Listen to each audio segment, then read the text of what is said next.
The more you listen to your kids, the closer you'll be. So we asked kids, what do you want your parents to hear? I feel sometimes that I'm not listened to. I would just want you to listen to me more often and evaluate situations with me and lead me towards success. Listening is a form of love. Find resources to help you support your kids and their emotional well-being at soundedouttogether.org. That's soundedouttogether.org. Brought to you by the Ad Council and Pivotal. No two businesses run the same, so banking for your business shouldn't be one size fits all. That's why Atlantic Union Bank offers knowledgeable guidance and tailored solutions designed around your goals. Whether you're managing cash flow, moving money, or protecting your business from fraud, we make banking for your business both personal and easy. Call, visit us online at atlanticunionbank.com, or stop by one of our local branches today. Atlantic Union Bank. Any way you bank. Ever finish your to-do list just in time for 3 more things to get added? That's what managing technology can feel like. There's always another ticket, another update, another thing demanding attention. That's why CDW's here. We help run, optimize, and evolve complex IT environments so your team can focus on moving the business forward. We've been there and solved that. When operations stop getting in the way, it's actually pretty amazing. We configure, optimize, and deliver the tech that runs business. CDW. Make amazing happen. Welcome to Alienized Photos Industry Talk. And I'm going to jump right into it. I got a special guest next to me, good friend in the art industry, poetry industry to be exact, but we do a lot of creative things. I'm sitting here with Miss Jewel Justice. Hello, it's good to see you again. Right. It's been a while. Has been a while. We don't, get out and kick it and, have a lot of shows together because I'm not actively performing. But how have you been? I've been well. Poetry has been treating me nicely. I haven't modeled in a few seasons, but I still support that community. And I've just been branching out more with performances and features. And I'm currently, for National Poetry Month, taking on the 30 for 30 challenge. So I'm writing a new poem every day for the month of April. I did that for about a couple months with a good friend who's a good model in the city. I don't know if you heard of Dinesha Jones. But we had a period where, it was like 2 to 3 months of just writing every day. We have a prompt or just a word, and we just make a poem about it. So that was my little 30 for 30, even though I went a little longer. But I'm glad to hear it, and I look out for it. Yeah, I'm currently backlogged on posting them, so I'm playing catch up with posting. I've been putting them over on Threads, and then I also create imagery to put them on my Instagram accounts. Okay. And then just for the audience that may not know who a Jewel Justice is, who is Jewel Justice? Jewel Justice is a poet and creative supporter. By that, I mean I utilize words to convey a message to audiences, to invoke emotions and critical thinking. And for a creative supporter, I support the arts in any capacity that they exist. I'm glad you said creative supporter, because that's actually how I got started in the photography industry and video production. Be performing at shows, hosting, feature, whatever the case may be. But I get off stage, pull out the iPhone, yes, iPhone, and, record, take pictures. I'm like, let me just invest in the actual camera and do it that way. And I did, studied the game, learned all that I could, and I never looked back. Yes, it's interesting when artists are multifaceted. It takes a lot of strength and courage to not allow yourself to be boxed into one craft. That's actually refreshing to hear. I don't hear that often, for someone who also does, a lot of things creatively. So that's refreshing. So what are some of the things you love to support? Like if I could go to X, Y, and Z in whatever state, country, or even in Cleveland, what type of show would it be first of all, and then what would it be? Whew, that itinerary is lengthy. Uh, I'm not sure if you're aware, but Cleveland's theater district is only second to Broadway in New York. So I spent a great deal of time with my daughter and my family elder before she passed on, going to plays at Playhouse as well in Caramoo.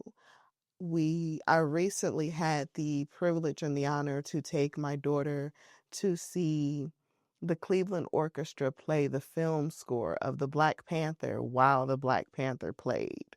And she, until 2 years ago, played the violin herself. And so she was able to see what you can do with classical music and how it can ebb and flow and advance and change and shift, and how it is relevant to more than just traditional orchestra. And so she enjoyed herself. So singing, we have gone to see and support the Cleveland Chorale. I was a part of the Cleveland Chorale when they performed their first performance with the NBA All Stars, uh, when the Real Black Friday took over Okay, Tower so City. the year before last year? Yeah, maybe it has maybe been 2 or 3 years. Yeah, okay. So music, uh, I support a lot of the various Cleveland artists. I don't want to start naming names, so we don't have to play charges to my heart and not my head. Right, right. But there is a plethora of available talent in Cleveland, from traditional arts to untraditional arts to informal and contemporary and to dance, and the list goes on. And so I support it all. And if I'm not able to support in person or financially, I support by informing others what is available to be indulged in the city. Nice, nice. And you touched on a lot of good things. But just to circle back around, you might have forgot to what type of event would you go to if you had to choose? Okay, let's say it's a lot of events going on in the city. Like what type of event would you like? I love this type of event. I love modeling. I love poetry. I love what type, and then like I ain't gonna say organization. I don't want to put anybody out there. Let's just start with what type of event. Okay, I guess I'm gonna have to cheat. Festivals, because Festivals. Okay, I love it. I see what you did there. Okay. because at a festival you can catch a little bit of everything. There's two festivals that I've supported recently. One is newer and one has been around for a few years. Yeah. And what they have on display is they have stages available for various arts and artists to be able to showcase their work, as well as having vendor areas for artists to be able to sell their work, as well as having active workshops going on so you can see the work, the artists live and in action. So by being able to be in a space of a festival, you have the connective community of collaboration and creatives coming together in one place. I love that. Like you said, creative collaboration. Like that is, those two words just rings my bell, and to put them together, just like me as an entrepreneur and also as a creative. I'm a creative entrepreneur, so I love that connected joint pieces, like creative entrepreneur collaboration. Like put those two together. Now that sums up me and what I stand for. I'm all about that. And support. I love supporting others, and especially people that's doing positive things, have a positive message, and always say I elevate positive stories. So I know I asked you at the creative meetup a few weeks back. Um, it was along the lines of your creative process and living in Cleveland, or some may even say New York, but we're here in Cleveland, Ohio. the weather, it becomes gloomy, it's sunny, it's rainy, it's snowy, all in one day sometimes. Hmm. So how would you describe your creative process if it was a weather forecast? The phenomenon that I would use to describe my creative process is not common to the Cleveland or even Ohio area. Okay. It's volcanoes. Volcano erupting. Yes, it is Hot. a delicate juxtaposition between life and destruction, creation and destruction, Mm-hmm. life and death. The power of words and language can either pour into someone and create life and create prosperity, or it can create destitution. And so I've become more mindful of being able to use language and my craft with poetry to speak life and to speak into existence things that I want to be in a positive manner.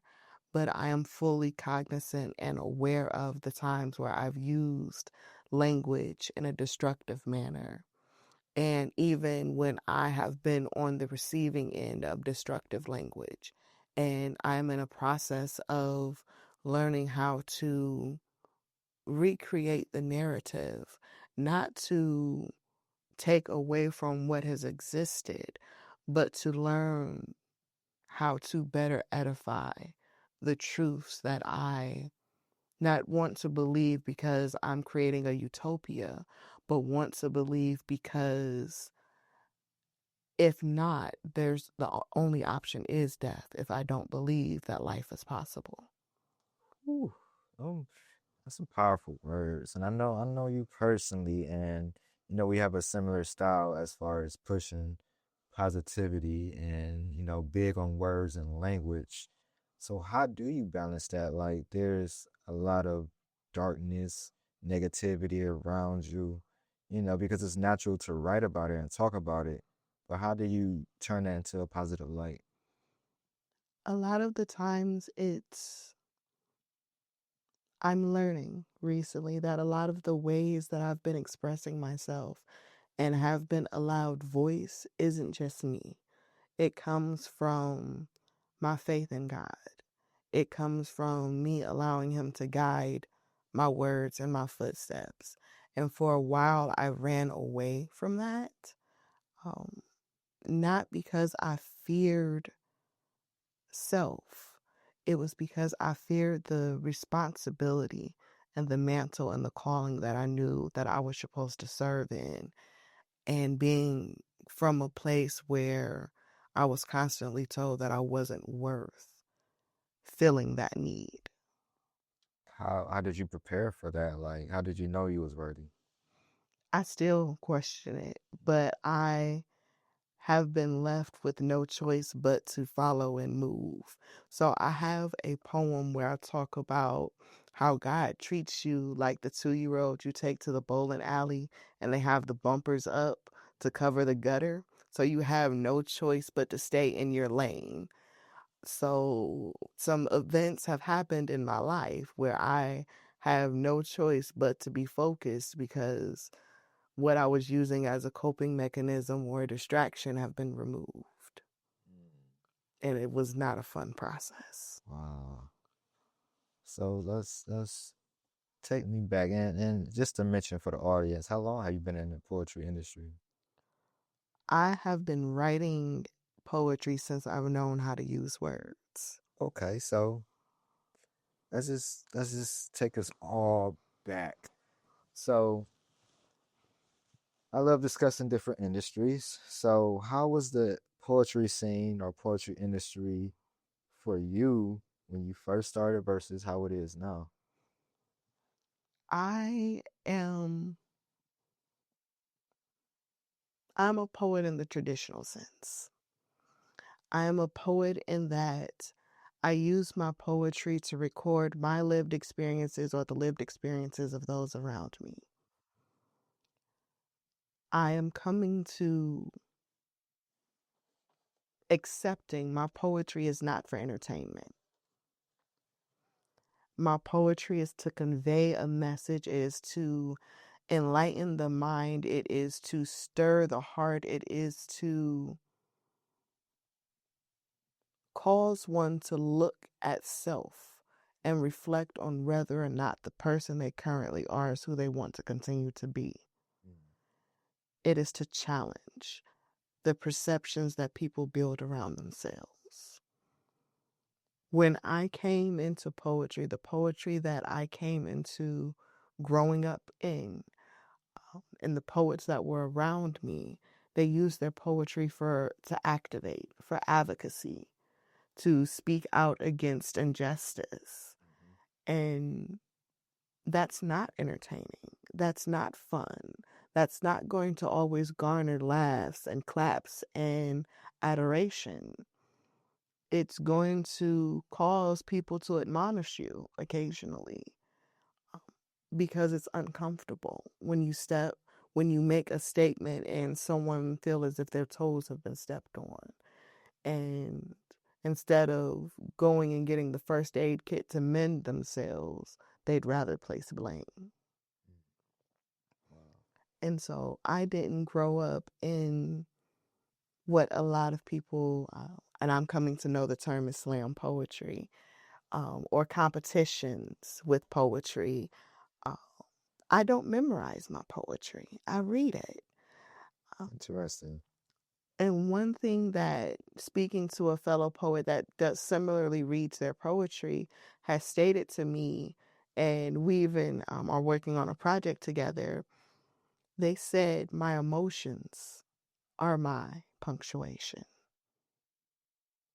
And that stuck with me, because when I do read my poems, I can vividly go back to the emotions that I was expressing during the poem, and that comes out when I read it without having to practice theatrics to go along with the poem.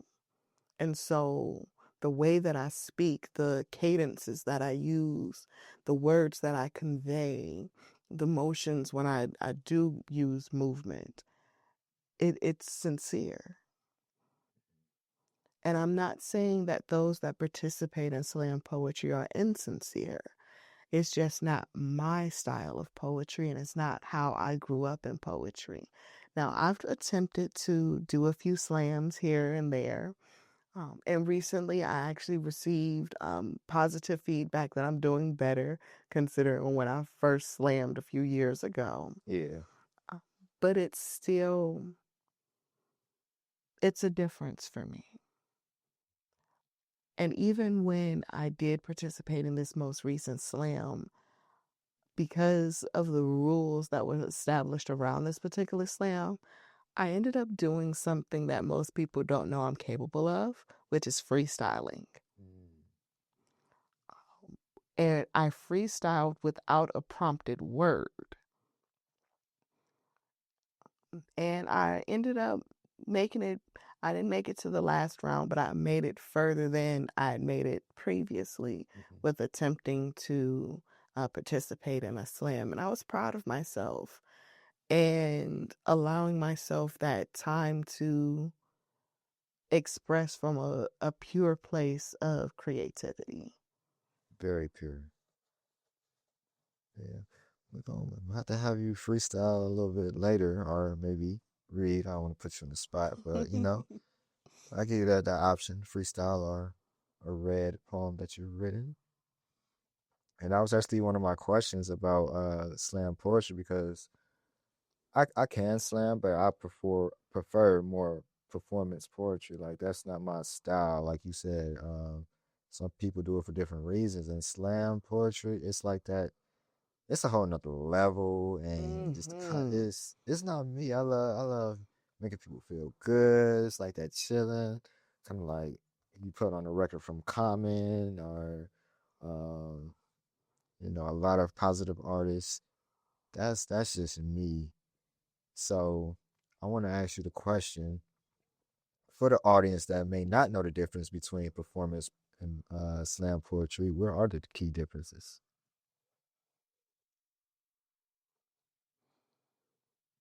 in your opinion? So even For me, there's performance poetry, there's slam poetry, and then there is poetry for the sake of poetry. And also written versus spoken word. Yes, and for me, what those differences are, slam poetry, traditional slam poetry, because we even know that within slam poetry there are deviations. I'm coming to learn that traditional slam poetry, 3-minute limit, memorized, and there's typically no prop usage, and you have to convey the message within the time frame without stuttering and capture the audience and be cognizant of the connectivity of how your piece connects from one stanza to the next. It's not always about format, although sometimes can be format included. It's more about the punchlines, the metaphors, the similes, the imagery, the pictures that you can paint with the words that you use to sway the audience and or the judges. Impact. Performance poetry borrows from slam in that it is traditionally memorized. It adds a theatrical element, so prop usage is available. Full body is available for movement, similar to a stage play, which some poems, such as Shakespeare, are actually play length. And so it engages the creation of character usage and storytelling into the poetry. Whereas the poetry that I write doesn't always use a character. I may not always use metaphors or similes or puns. I know what they are. I know how to utilize analogy and simile and rhyme scheme and sonnets versus haiku. I know my foundations. I am a free verse writer, so I write what comes to me. And the main literary tool that I use the most is word connotation. So that means I play with the way words are perceived, not just the etymology of a word, which is the definition of the word and where it is coming from, but also with how the person in the audience will perceive the word that I've used based on their personal lived experiences. So that lends the word to be interpreted amongst even people in the same room differently because of their personal impact. And so that's what I utilize the most with my poetry. And so it causes you to sit back and think a little bit more than just feeling good in the moment. That impact, yeah. So who would you say your favorite artist is? Like, I know you're big with words. So to me, it may sound like your favorite artist may be good with words and how to use words. But who is your favorite artist or artist is? Ooh, Besides me, you know. You about to get me in some trouble. So we gonna start this off with charge it to my head and not my heart. I That's why I love said all of my some. poets. Say some. Some that stand out to me. Because we both have artist friends, so you know how that is. Exactly. We not about to. So it could be mainstream or underground. Mixed Rose for her theatrics. Her theater background and her her very diverse creative background comes out not only in her writing but her stage presence and performance. Complexity, I would say MCLX. Who is it? He is a poet that the way that he mixes concepts and word usage together in a way that you would not think something should be correlated together. Who is the poet on it? MCLX. Okay.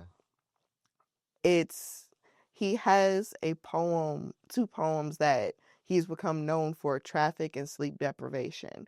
And the way that he uses and tells stories and uses analogy and metaphor and symbolism, and it takes you on an entirely different journey. And then by the time you get to the end of the poem, you realize that he stayed on topic, but he took you to a lot of different deviated side road shows in the process.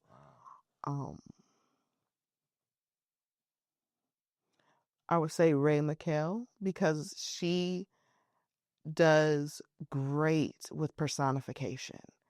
Like she has this poem where by the time you get to the end of the poem, you realize that what you thought the original subject was not the subject at all. And you don't realize what it is that she's personifying until she reaches the end of the poem. So she takes you on this outer world journey before she brings you back. And so that's just a few far as poets that are before me, that I look up to. I would say Liberty. She was one of the first poets that I saw that can freestyle on the mic. Yes. Like she'll start with something that may be pre-writ, and then she'll just get in the zone. And once you get to know her, you can tell when she's gotten to that zone, and she'll just start freestyling. And it seems like it was one cohesive, memorized piece, and it wasn't. Yeah, I definitely had a chance to witness it quite a few times and actually have her poetry album. It's amazing, and now her son is in the modeling industry, doing a lot of modeling shows, and so I worked with them in a different light. So, wow, yes. And one other poet I'll mention before I get in trouble for naming names, I would be remiss if I did not mention my poetic mother, Miss Honeybell Bag. Yes.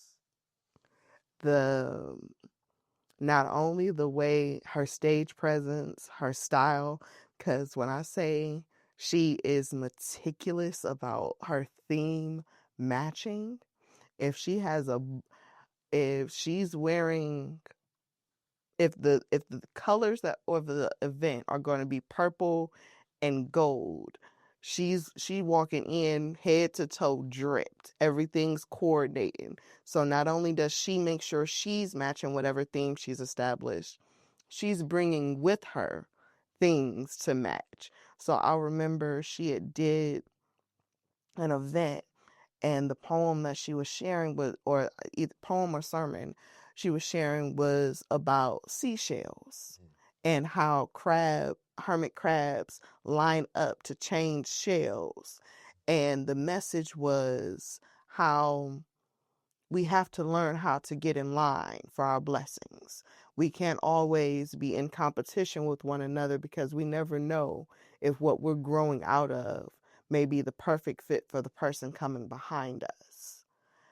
And she actually had shells to pass out to remind you to pass on your shell once you've outgrown it. And so, yeah, her whole dynamic, and she's the poet that taught me about using poetry for advocacy and for education. And yeah, she's so over the top with it, but I love the way that dynamic fits her and her personality so well. Yeah, that's a beautiful thing, and like you said, her passing out shit. That's, in a sense, that's marketing and a way to be remembered. Also, that impact. Mm-hmm. So, how do you market yourself personally as an artist? Multifaceted artist.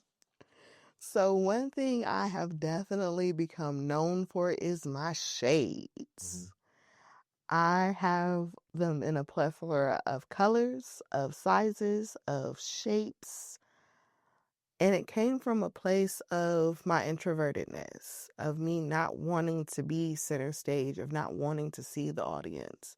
So my first set of shades was as dark as Ray Charles and Stevie Wonder put together, because you can't see me, I can't see you. We gonna say these words and we gonna disappear. Now I've become a lot more confident and comfortable on the stage. However, shades is just gonna be a part of the package from now on, because I spent too much money Right. You purchasing all in them. now. I'm all in now.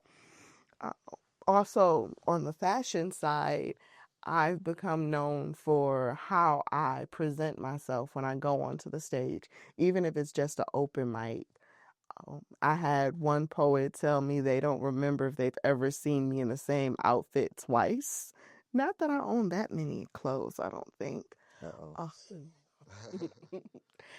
But after a few months back out in the creative community, I was following a fellow creative around that I grew up around, because the person's older than me, but I grew up around them. And so I was finally grown enough to support them in their creative endeavors. And so I did so. So the more that I saw their name, the more that I followed them around. And the more that I followed them around, the more people I met. And in following this person, I ran into an owner of a clothing boutique for curvy women. And I went to the boutique and liked what I saw, and they had a model call out. And during that time, I had been frequenting a lot of fashion shows. And my daughter had also given me an ultimatum that if I was going to go to another show, I needed to be walking. So things aligned that she put out a model call. I went, asked her whether or not I needed to have modeled before, and she said no, it was amateur friendly. And I got selected for the model call. Wow. And I walked in my first show for her. And then she had another show. And I think I walked in about 4 or 5 shows for her, including being able to walk during the NBA All-Stars. And so that just boosted my confidence, because prior to that, being a fuller figured woman, there were not a lot of stylistic options to wear. And I had spent so much of my young adult and late teens being berated for my size and being told that I was less than because of my size, that I was very self-conscious about how I presented myself. So I would wear oversized garments that were not necessarily flattering to my figure simply to hide myself. And it wasn't until I had seen that there is fashion, and not fast fashion, but fashion that is size appropriate and flattering, that I started to embrace who I am. And so because of that, it transitioned to also my confidence on the stage, because I was now able to access stylish garments that may have been one-of-kind pieces and wear them in a way that only I could. So as far as marketing, you could say your biggest marketing tactic is networking. So how has you taken it, as an introvert, right? Yes. How is it networking and getting yourself out there, and or what are some tactics that you use? Like, okay, I gotta focus on 3 people. Once I get my 3, okay, I can leave now. Or is it trying to, okay, let me just see what comes about? You have a certain person in mind.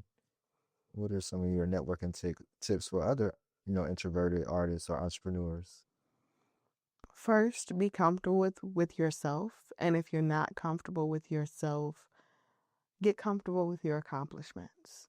I know a lot of people will tell you not to put your worth in your accomplishments, but sometimes that's the only place you have to start.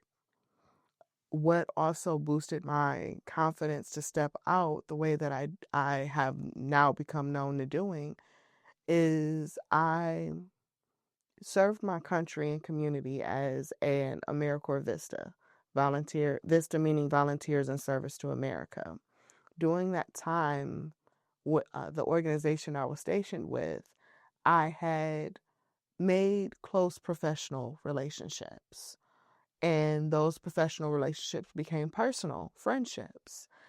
And in talking to the individuals surrounding me at that time, I had to disclose, because again, we had started professionally, so they had access to my LinkedIn account. And they had took the time to actually purview my LinkedIn account. Okay. And they came back to me and they was like, how are you sitting quiet and unknown when you've accomplished more in a 5-10 year span? She was like, you are in your 20s and you have more accreditations than somebody in their 40s. And she started just pouring on this praise that I had not received. And she was like, why do you go and do all of this stuff? I was like, one, when I get bored, I can't sit still. So I find something to get into. And then when I couldn't find employment, well, I'd already knew not to have a gap on my resume. So I'm going to fill it with somebody's workshop or class. And I just kept doing it. And so that encouraged me to start speaking with more authority. So when I would go into rooms, a question would be asked and I would be able to answer the question, or I would ask a question, because I've become also known for, at podcasts and different things, asking a question that shakes the whole room. Yeah. It came from not knowing value of self, so putting value in accomplishments. And so knowing that I got this certification from an organization that has credentialing helped me support myself and navigate through various conversations, because I knew I had some accolade that I could say, well, I am certified in this by so-and-so standard to speak on such and such topic. So it started there. And then it would also be, I would quite literally be a wallflower at the networking events. I would stand on the wall and then I would look at who else was standing on the wall.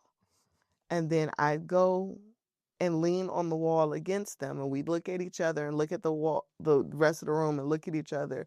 And then we'd say, so you're uncomfortable too? Yes, I'm very uncomfortable. Yeah. You want to be uncomfortable together? Sure. And we'd sit and have a one-on-one conversation about how we ended up in this room that we were both too uncomfortable to converse with anybody else other than the fact that we spotted another wallflower. And so that has become what my networking strategy has been. Individual, one-on-one conversations where I'm able to be open and honest with people about what my experiences are, and using empathy to understand their experiences, and building rapport and connections that have led to more opportunities. More opportunities. So I want to touch on some of your accomplishment, or what is one of your proudest or grandest accomplishments? Finally acknowledging my worth. That's an inner accomplishment. I love that. And a lot of this, or the reason I started this podcast, is to get more introspective with the self behind the business versus the business and, sales, marketing, and all that XYZ, the bells and whistles to run a business or a creative endeavor, but the more internal.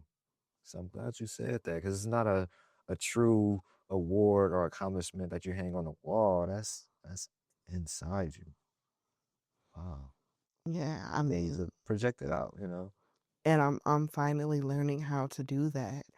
It's taken quite a bit of time for me to get here, quite a bit of work, various disappointments, stepping on my own self to spite my face occasionally, um, and some hard decisions. But at the end of the day, I can't put the weight on the amount of workshops I've accomplished, on the certifications, and the amount of alphabet soup that I can put at the end of my name. Right. Um, Because if I am not able to acknowledge myself and my value without having to be judged by someone else's perception of what should be valued, then where is the true worth?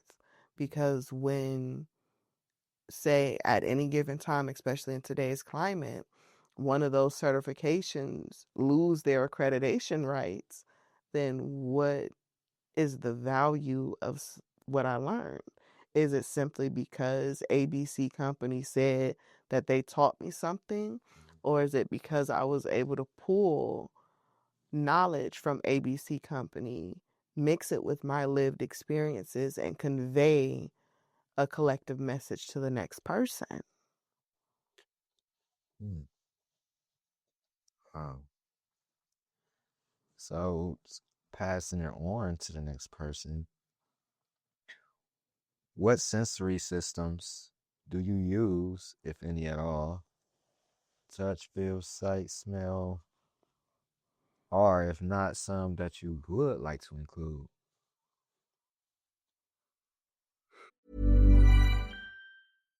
The more you listen to your kids, the closer you'll be.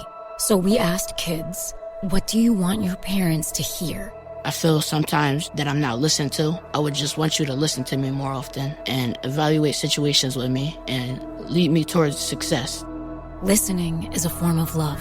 Find resources to help you support your kids and their emotional well-being at soundedouttogether.org. That's soundedouttogether.org. Brought to you by the Ad Council and Pivotal. While every other channel is fighting for your customers' attention, podcasts are where they've already given it. No one accidentally listens to a podcast for 45 minutes. They choose to be here. They trust the voice in their ears, and when that voice talks about your brand, it doesn't sound like advertising. It sounds like a recommendation from a friend. Acast gives you that trust at scale. Digital precision, host-read authenticity, and performance data that proves it worked. Don't fight for attention. Buy it with Acast.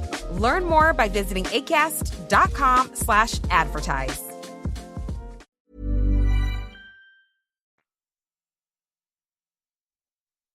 So I know some people love burning candles and writing or putting on music and writing, freestyling sometimes. Some people love a dark room. And so what are some sensory systems that you use?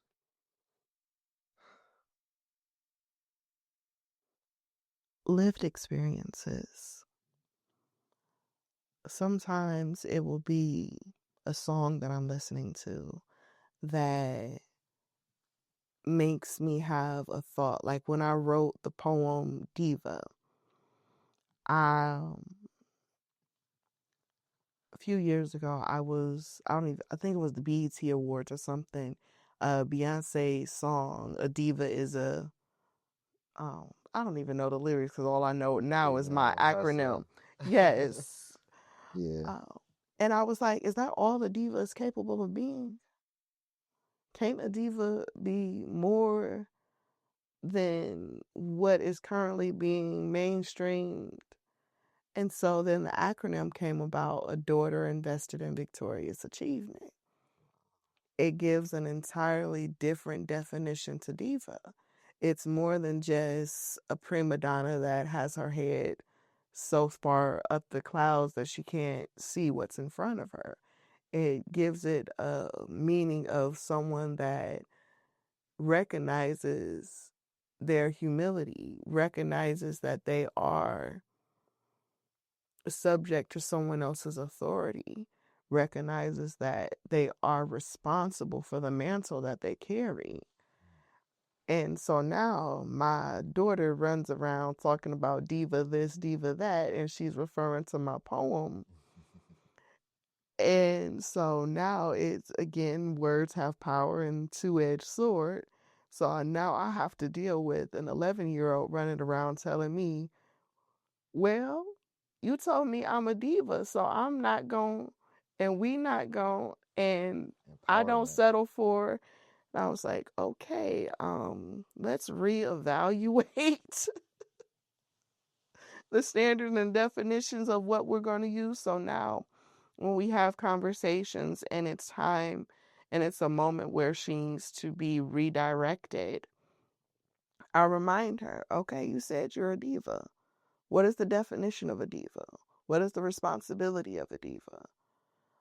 Did the actions and the words that you speak, did they characterize what a diva is supposed to be and the definition that you have for diva? Or is it the other definition? And so she has to sit down and reevaluate and take time to reflect on behaviors and actions and see if it lines up with the standards that she set for me to follow for her. Wow. And so it allows that evaluative tool. And so that's covering music. Sight, sometimes I will see something in my community and it will stir me to have to write to express what emotions arise from what I've seen. Yeah. Touch. There's been some poems that are born of relationships that I've had and the dreams and aspirations that I've had for those relationships, even though they are no longer. So it comes from a myriad of muses and sources. Wow. And speaking on, relationships, which relationships are important for thriving and long-term success and achievements. Mm-hmm. You have to have good relationships. That's in business or in the creative realm. But when was the last time you heard a poem that made you physically unable to speak? Ooh. Um. Mm. Or let me ask, do you have one? Because I don't. Mm. Yes. I know I've had some in the past. I can't recall the specific title or the artist, but I know I had some. Even yours is, you definitely, like you said, thought provoking and kind of had me stunned. Like, wow, you really just said that? Yeah, I would have to say I couldn't even attempt to name names. Um, but I do remember the feeling. I do remember being shook by the emotion that was invoked, by being staggered by someone else's raw, vulnerable expression, Yeah. and knowing that they were either channeling on behalf of someone else's experience, because that is a possibility, especially as a creative and an empathetic creative. You are very, you open yourself to the energies of others. And so you can tell when a piece that was written and that is being performed or even read, Yeah. if it's coming from that person's personal lived experience or an experience of one close to them and they were retelling that story. Yeah, we've been around quite a while, and just to see the artists in the city, speaking for myself, I've traveled with it, south and east, not so much the west coast. So I haven't, had a chance to witness a lot of west coast artists, but south and east, and of course the Midwest. Mm-hmm. Some powerful, powerful pieces, even music, um, that comes about. I even, shocked myself once when I was writing frequency. I'm like, wow. I had to do that all in one sitting because it was just so, so, so powerful. It was spiritual. Like I can Mm-hmm. say that was my first in-depth spiritual poem. And that's kind of how I left and ended my, performing career. And, like I said, I'm blessed to be around so many artists that take their craft seriously Mm-hmm. and have a story to tell and tell, like you said, other people's story. Like I say, even Ephraim Nehemiah and Mo Graves, like those two, man, especially Mo Gray, he could go real deep and like personal, which a sense of vulnerability is to me was unmatched at the time we was doing it. So, and kudos to him. I think he kind of hung it up too, kind of fell back, but if you haven't heard the Nappy, who was it? The Nappy Chronicles or Nappy Head Chronicles? My bad, Mo. But yeah, check it out, Mo Graves on all streaming platforms. And I also want to ask, what helps you get into your creative mode in space? It just comes. And sometimes it's so highly irritating.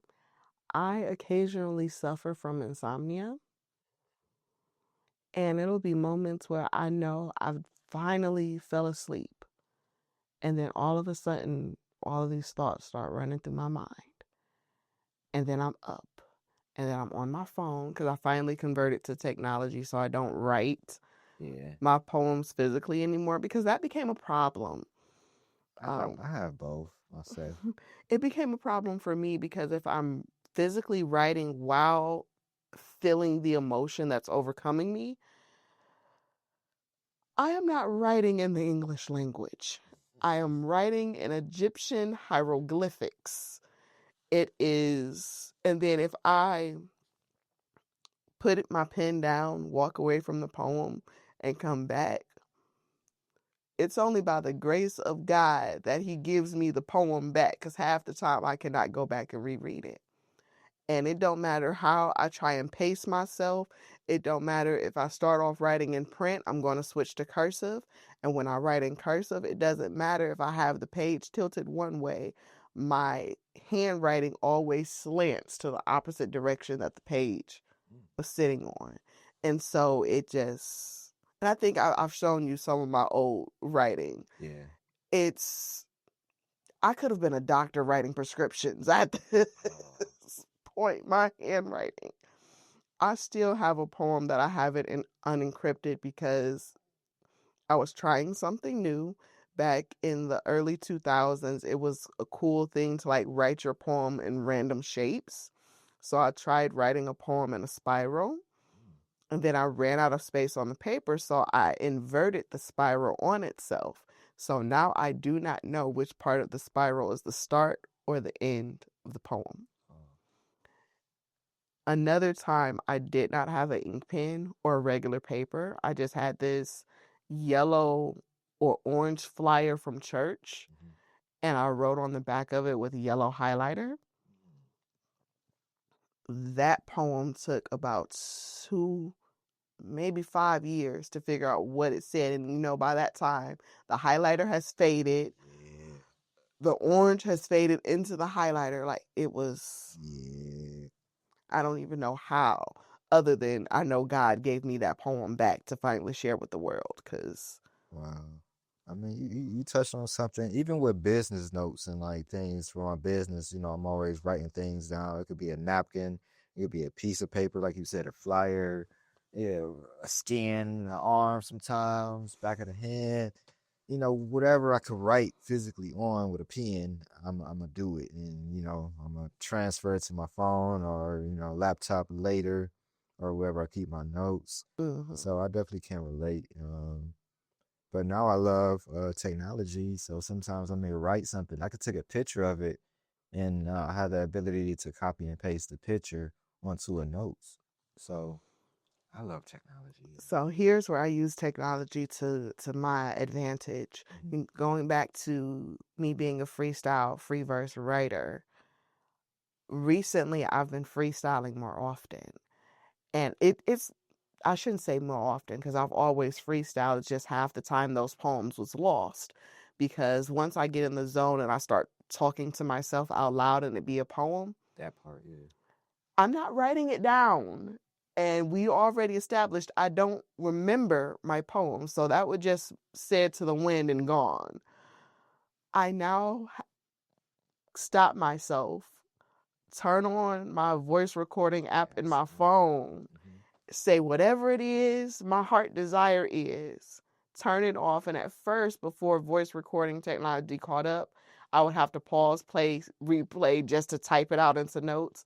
Now I can transcribe it from voice to text and then just go in and do my little edits. And it has saved me a lot. Yeah, that's that part. Cause I travel a lot, and I listen to a lot of podcasts. So it's like our audiobooks. So it's like a university where I drive. But I would be in traffic, and I can't always type, so I will audio record a lot of, like I say, either business notes or poems, songs, or just freedom of expression, how I felt that day. And it got me through a lot of tough seasons. Like when you talk about being your own best friend, your own person to hear yourself or hear your thoughts, that self-love, even that words of encouragement, like I really did this, and going back to accomplishments and things that you did. And sometimes people remind me like, man, you really did X, Y, and Z. Like you really be out here. And I was like, really? Dang. Like it's interesting hearing other people's viewpoint of you. Yes. And that's like I said earlier, that's what made me start to reevaluate how the equation that I used to equate what meant worth, because it took a while. And I'm going to, you lucky I know you, because you pulling back some stuff that I didn't think I was going to be sharing publicly this soon. Power of relationships. I'm a firstborn child. My mother, and not just a firstborn child, I am a firstborn daughter. My mother, my biological mother, firstborn daughter, and the firstborn child. My grandmother was the firstborn daughter and the firstborn child. Yeah.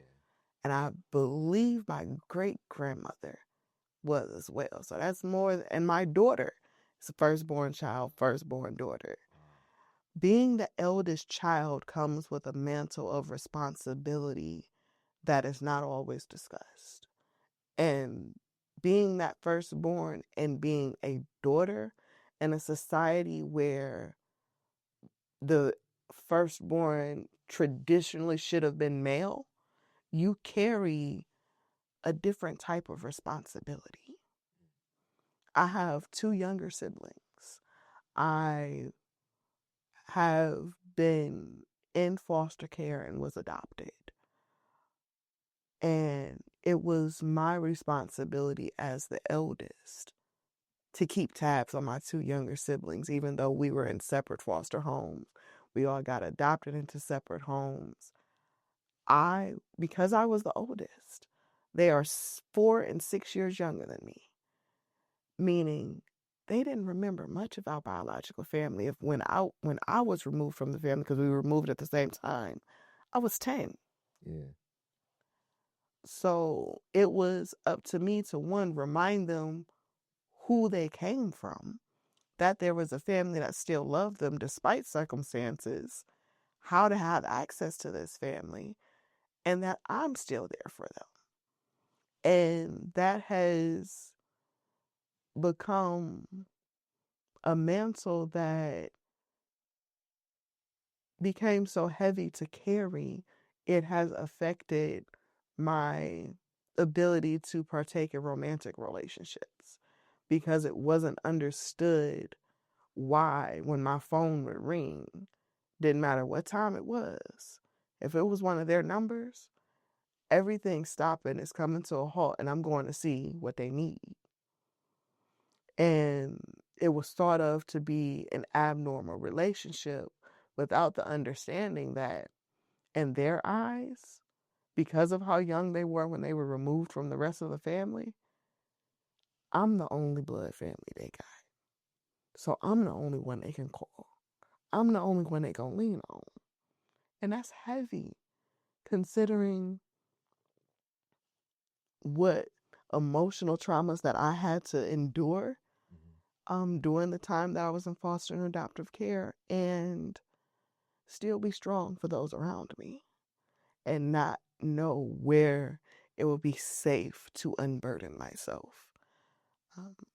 Because proper discernment didn't come till later.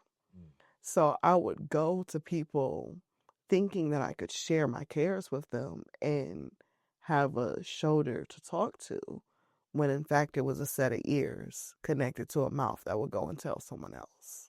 And so that caused more damage. And so that created lack of trust. And so in relationship building, it's different, having to learn how to trust and lean and ask for help from someone when you're so used to being the answer. Mm-hmm. So, man, that was heavy. I wasn't expecting it. And I'm gonna connect you with my good friend Kayla, who was an adoptee. She goes by the Unshattered Adoptee. I don't know if you met her or not. But yeah, it has a nonprofit, around that. And I think, yeah, y'all connection will, together will flourish in many different ways. But being someone who's strong and there for others, but sometimes on the back end, I can speak for myself, being strong and, assertive in the community, we don't get that in return.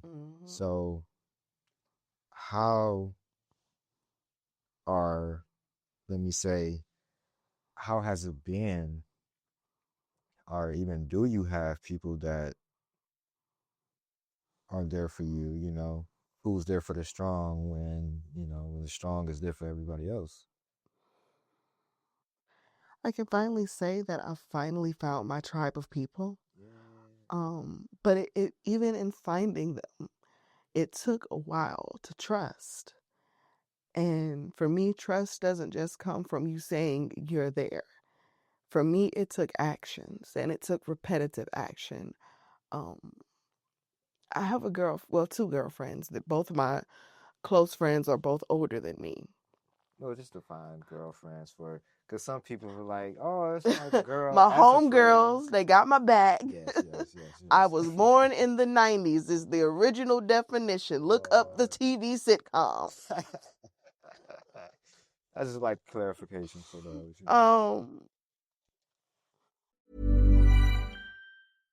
The more you listen to your kids, the closer you'll be. So we asked kids, what do you want your parents to hear? I feel sometimes that I'm not listened to. I would just want you to listen to me more often and evaluate situations with me and lead me towards success. Listening is a form of love. Find resources to help you support your kids and their emotional well-being at soundedouttogether.org. That's soundedouttogether.org. Brought to you by the Ad Council and Pivotal.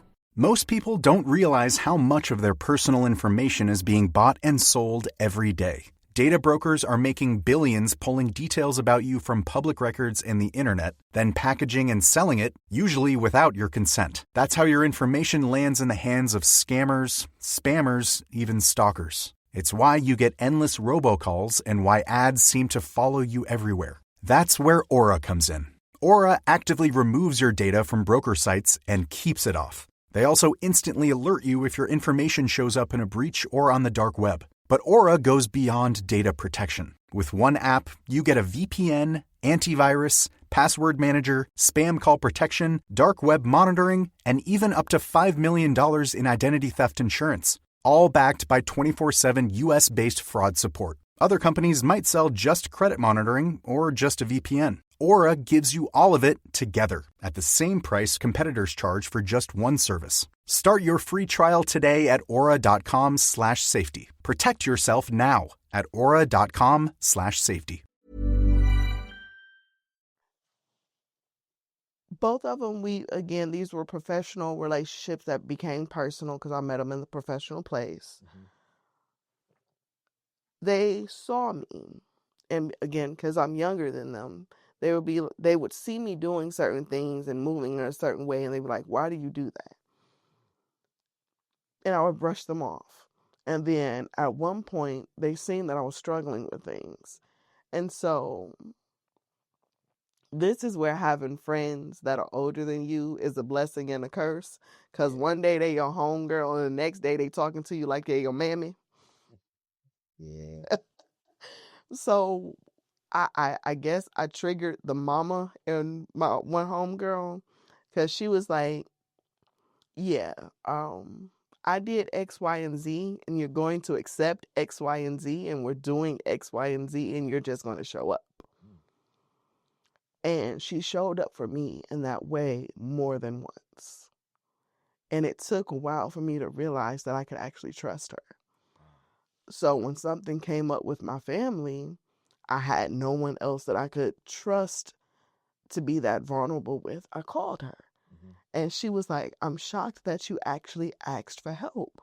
So the first thing that she said, other than asking about the situation, was she told me she was proud that I asked for help. You know how much that just sunk in my heart. Like I really felt that in my heart because I'm someone that doesn't ask for help. I'm introverted. I'm to myself a lot. I love, taking initiative on things I love doing or have to do, but by myself. And like I said, being a strong person and helping other people, there's not too many people that, help me or, not that I don't ask for the help, but I appreciate those that, take the time out. Like, man, you really be doing, let me assist you. Let me even give you some resources. Even if you want to do it by yourself, let me, set you up so you can do it by yourself even better. So I Right. appreciate that. Because I'm a creative and I'm structured a certain way. I'm trying to be more structured and allow more people in and allow like you said, that tribe and the community to assist. And sometimes it's hard. It could be a trust thing, but for me, it's not necessarily trust. It's a habit. I'm used to being by myself and doing stuff by myself and having to love myself. And, my own best friend and, do business by myself. Like, in this current stage, 2025, I am my only employee, so I do work on a lot of teams and I know how it is, starting off. Do you have any encouraging words for, a new entrepreneur or a new artist? And see, that's where me and you knock heads, because you kept calling me an entrepreneur a few years ago, and I would say, no, I'm not. Um, I would still say I'm a creative. I am So wait. still. Let's rewind because I ain't gonna let you brush off that question and call me out. So, do you make money for poetry? Yes or no? I just started making money for poetry Oh, we within the about to talk last about year. that because okay, well, but Yes, within the last year. Prior to that, it was my therapy. It was my outlet. It was how I expressed myself. It was how I was able to, and it still is, it's how I'm able to communicate and convey messages to people when I'm not able to talk to them directly, or I feel that there is a hindrance between how I'm able to communicate. Um, it Poetry has always been my voice in those moments where I feel that I can't use my actual voice. that's how it was with music. I mean, I gotta say poetry too, and they're both, one and the same. And yeah, it's a. I appreciate you with your deep emotions, and there's a couple more questions. I know we're kind of pressed with time today, but how has media influenced your market and industry as far as like poetry and modeling, just the artist scene in general? I'm into media, into photography and video production. How has that influenced maybe the past 10 years up to now? And, both have advanced and evolved. So I guess that I tie into your previous question with this one.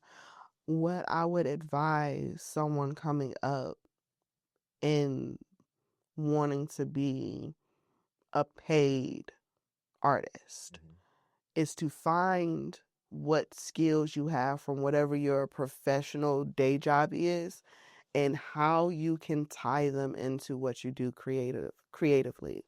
So going back to those accolades that I said that I have on the professional side of things, when I was in high school, I did Oracle database modeling and then also some robotic engineering. Well, yeah, we're gonna have to talk after. We're gonna have to, yeah. So I got a bit of an IT designing background when I was at the rec center, and I would volunteer because Mr. Howard understood that I was going to be at the rec every day because I didn't want to be at home. He put me to work. Miss Denise was the tech admin at the time, and this was when Windows 93 was still a thing. Yes, I'm dating myself. Good Lord. Yeah, don't say it too loud. The young folks will be like, "Oh, you was born in the 1900s." So this was back when Canva was not even a dream. We had Microsoft Publisher. Yes. And so I learned under her how to manipulate and create flyers and create banners and all of that good stuff in Publisher. I even ended up becoming responsible for making the anniversary flyers for my church because of the way I could build and stack the word art and the designs and the images and drop the pictures in and all of that. So Canva came about, and my best friend, my twin, he does graphic designing. And so we both would play off of each other. And so I started using my graphic design abilities to showcase my poetry and even other things on my Instagram. So majority of the things on my Instagram, even when I was just showcasing someone else's art and I attended the event, I did that design. I dropped it in Canva and I did the video edits myself. I did the audio adding. I did all of that myself. The crop work, the formatting in the words. I would start with the available templates, but I will always edit them to what my aesthetic was for the day. So even now with me doing the 30 for 30 challenge, the reason it's taking me a bit longer to post them over on Instagram versus Threads is because I'm actually doing the work to edit and create the designing in Canva to make it fit in post. So some of them will be real, some of them will be slide decks. So yeah. So you use your skills across the board and see how they are able to coalesce and correlate to one another. I mean, just you expressing all of that sounds like an entrepreneur to me, as far as marketing and get yourself out there, which a lot of entrepreneurs and business owners have to do. Mm-hmm. So to kind of wrap it up and sum it up and wrap it up in a bow, reviewing this interview, what are some key takeaways, maybe 3 to 5 things that you mentioned or maybe haven't mentioned? What do you want people to take away from this interview before even listening to it? Or if they listen to it, Take the time to find your own equation to self-worth. Ooh, one more time. Take the time to find your own equation for self-worth. Enjoy that life is a journey. Stop to smell the roses. Don't always be focused on where you're headed.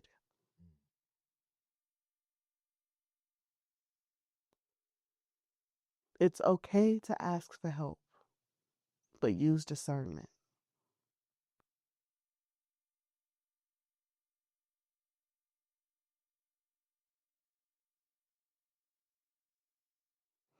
And an acronym that I've been using recently is Live Your Life VIP, Victory in Progress. Wow. We can't close even better than it. Well, let me take that back. Maybe we can, because I still want you to do a poem. I thought I was going to get away with that.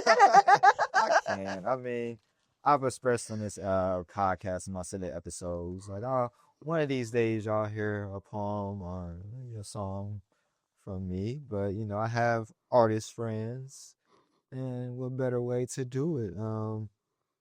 I could even start it off with my snippet of frequency, one of my staple poems. Mm. Frequency. Your frequency is what you frequently see. Vibrations all in the universe and also inside of me. Yeah, it's been a while.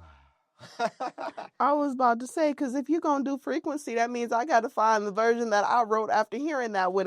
That one's in the Really? archives. All right, y'all about to get a real treat because So is you really about to do frequency? I mean, I only do a snippet. Maybe they'll get it, one day. I think give you a little more. It's just been a while. Look, now I got to find mine. I swear it's in the archives. It's all good. So frequency. Your frequency is what you frequently see. Vibrations all in the universe and also inside of me. Alien to the world society. Shooting stars consciously, righteously, until every dust particle unites in me. Sparkling. As water, wine, and jewelry and jewelry, I shine bright beyond my time of infinity. Live and see speckles around my eyes' vicinity. Vividly, femininity. Raise my higher divinity. Sacred trinity. Reflects my divine masculinity. Fought in the trenches, relentless. Lost my human mind to gain my spiritual senses. Defenseless. Elevation. Through focus and meditation. Frequency. It's a little snippet. One of these days, I may even have a creative outlet on this podcast, but I focus more on the business and creative entrepreneur side and, help more so newer entrepreneurs thrive as far as marketing and branding purposes. All right. So I am torn whether or not I should do the piece that I wrote that was inspired by that piece or do something new. I would love to hear the inspiration. I'm very curious, and it kind of correlates since, I've dropped it and, it will pair well with how about I do both? Okay. Or how about a snippet of each? That's fair. Okay. Yeah, so Got me digging through the archives looking for poetry. archives. I'm gonna do my closing words for the podcast. This has been, and stay tuned because she's about to drop some nice thought provoking poetry for y'all. So I appreciate everyone tuning in to Alien Eyes Photos Industry Talk as I cover different industries and give different business insights and tips for new entrepreneurs and speak about my personal journey as a creative entrepreneur.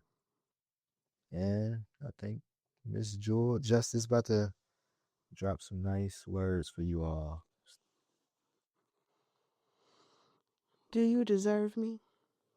Will you work to reserve me? Will you help preserve my energy? 'Cause lately I feel so understated. This feeling is overrated. I've been giving access to my energy to people that don't deserve it. They don't appreciate it. They come back for refills like they are entitled to it. Well, I'm cutting off the tap, revoking your access. Installing a gatekeeper, you'll need permission to pass. Will you be found worthy of the privilege to gain access to that backstage pass? Or will you be headed off at the start? Because your intentions are not unadulterated, will your heart be found contaminated? And that's just a snippet of that one. Wow. And real quick, I just want to shout out my media partners as we're here at Launch Arts recording this episode.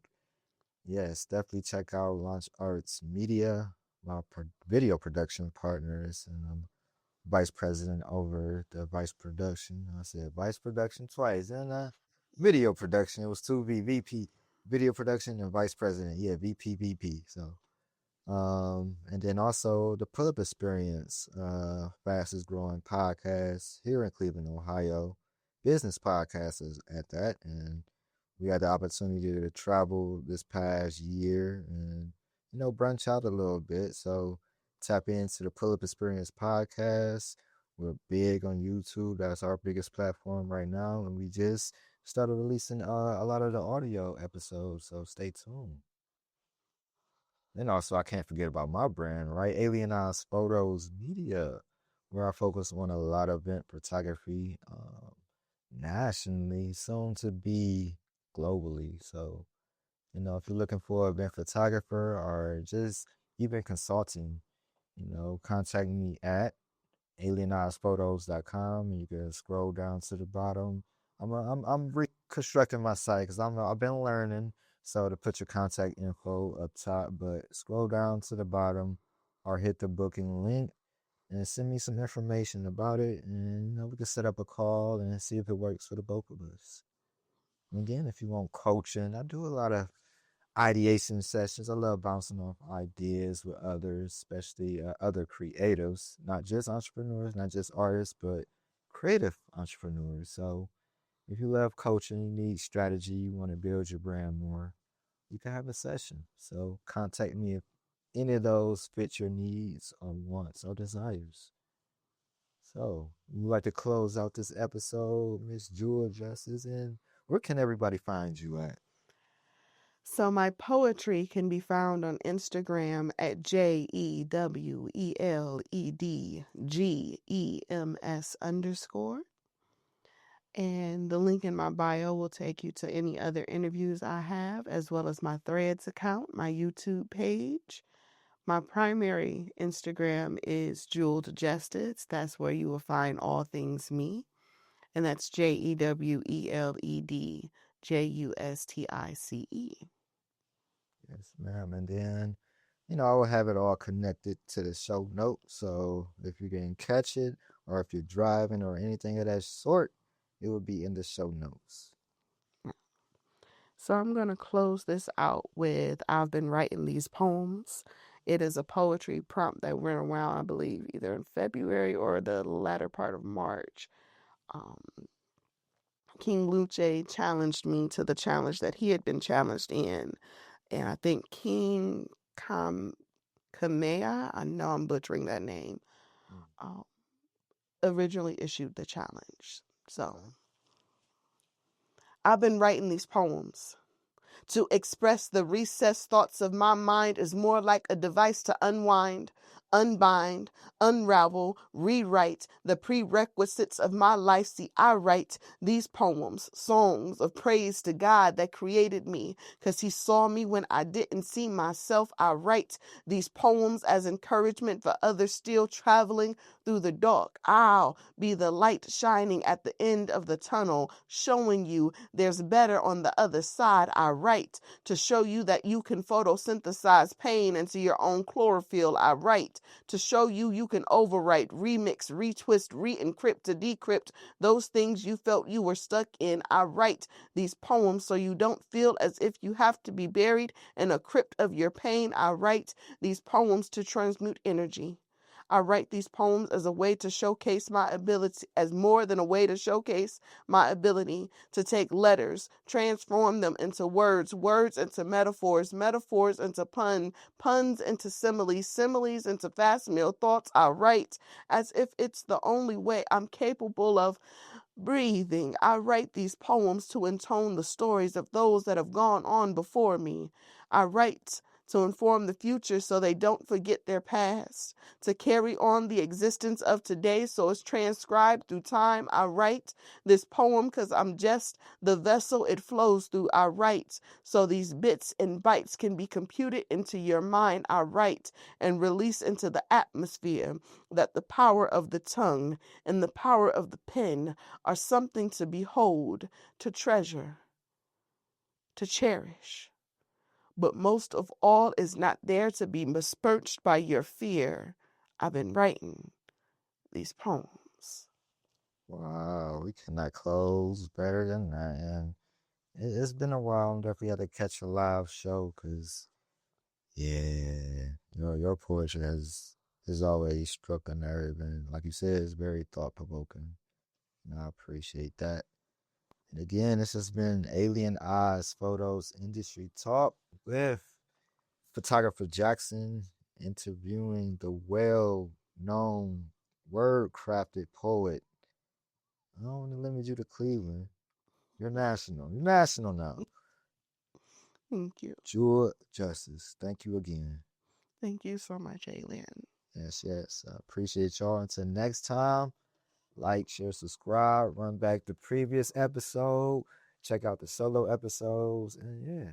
Remember, check out alieneyesphotos.com, and also on social media, you can follow me at Alien Eyes with a Z, Photos with a S on all social media, and also Fanbase.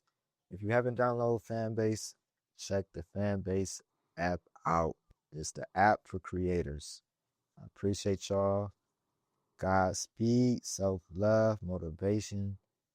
You gotta love yourself. If you don't love you, then no one else will. And that's all I have for today. I am out. Peace. The more you listen to your kids, the closer you'll be. So we asked kids, what do you want your parents to hear?